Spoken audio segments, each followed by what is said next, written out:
Hai semuanya, kita dari kelompok 1 akan memaparkan revolusi industri 4.0 dan society 5.0. Revolusi industri 4.0 adalah industri yang menggabungkan teknologi otomatisasi dan pertukaran data dalam teknologi manufaktur, di mana yang pada awalnya membutuhkan banyak pekerja untuk menjalankan operasionalnya, sekarang digantikan dengan penggunaan mesin teknologi. Society 5.0 adalah manusia yang dapat menyelesaikan berbagai tantangan dan permasalahan sosial dengan memanfaatkan berbagai inovasi yang lahir di era revolusi industri 4.0 dan berpusat di teknologi. Penyimpangan terkait judul dari segi ideologi, politik, ekonomi, dan sosial budaya. Dari segi ideologi, Industri 4.0 tidak lepas dari perkembangan ide atau gagasan dalam dunia industri.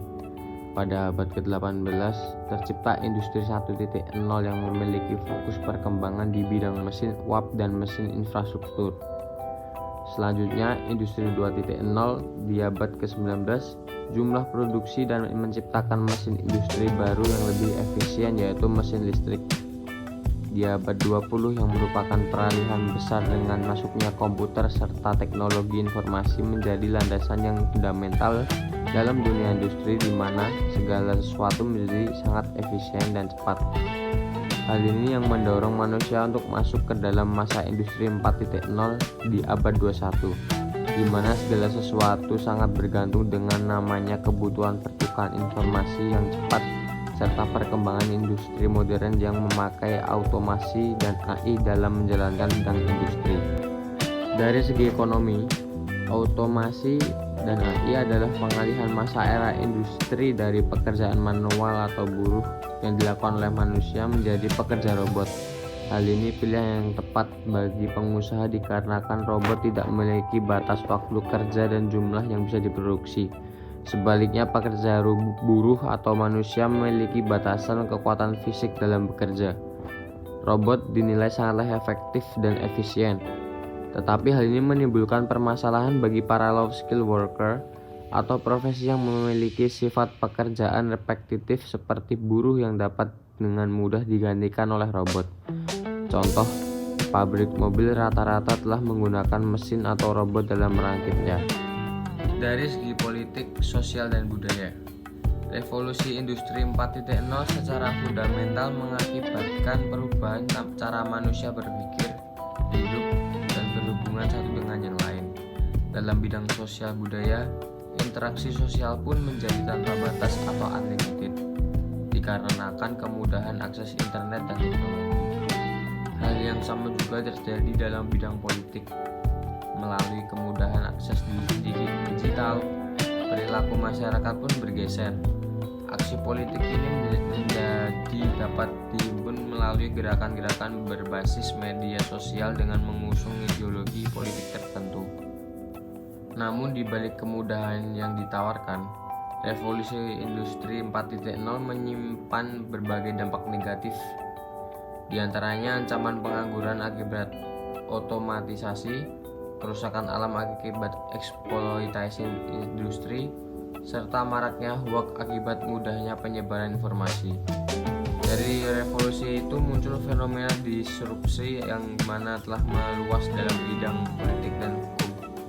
Pada bidang politik misalnya, gerakan-gerakan politis untuk mengumpulkan massa melalui konsentrasi massa telah digantikan dengan gerakan berbasis media sosial.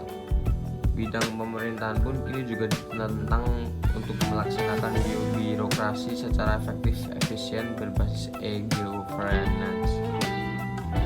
Solusi hukum untuk 5 masalah di atas dari sisi pemerintah dan masyarakat.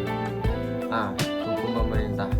Permen Kementerian Industrial 10 prioritas lintas sektoral. B. Masyarakat atau peningkatan soft skill. Solusi hukum yang kita buat apakah mampu dan efektif menanggulangi 5 penyimpangan di atas? A. Pemerintah. Kementerian Perindustrian Indonesia akan mendorong 10 prioritas nasional dalam inisiatif Making Indonesia 4.0.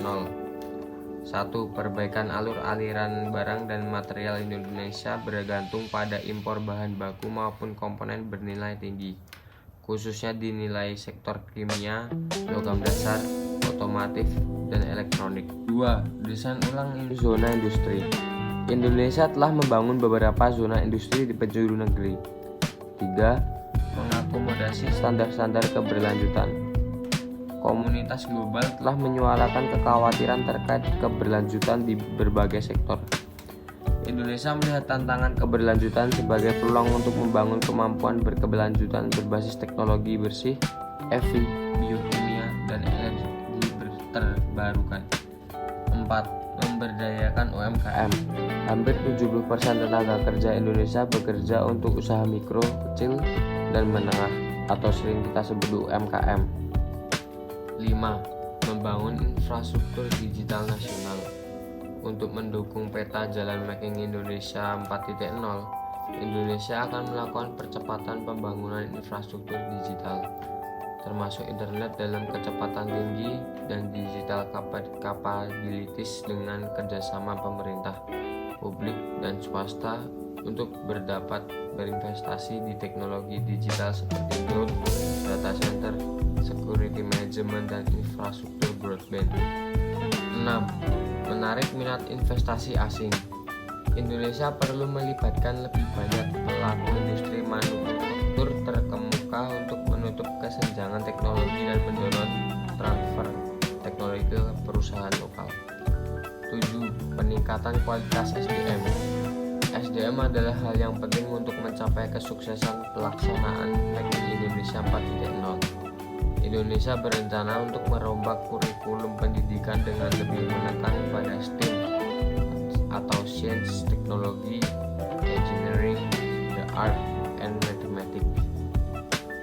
Menyelaraskan kurikulum pendidikan nasional dengan kebutuhan industri di masa mendatang. 8. Pembangunan ekosistem inovasi. Ekosistem inovasi adalah hal yang penting untuk memastikan keberhasilan Making Indonesia 4.0.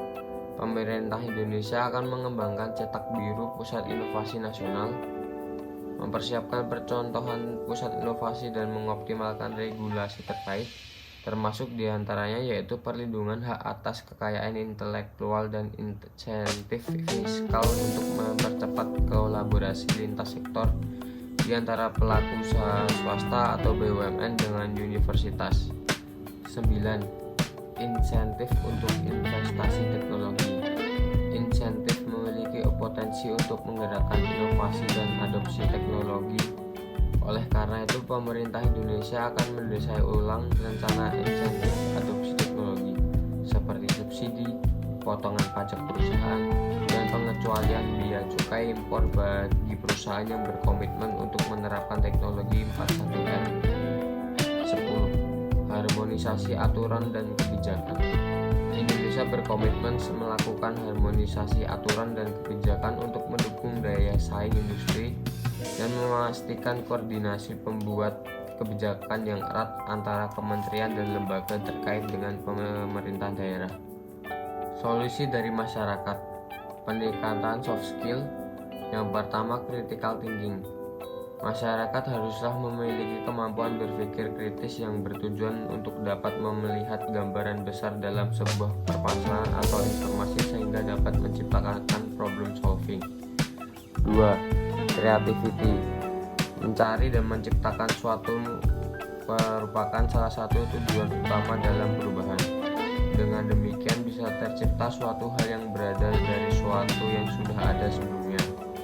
3. People management. Manusia pada umumnya adalah makhluk sosial yang bisa membuat sebuah hubungan dengan manusia lain.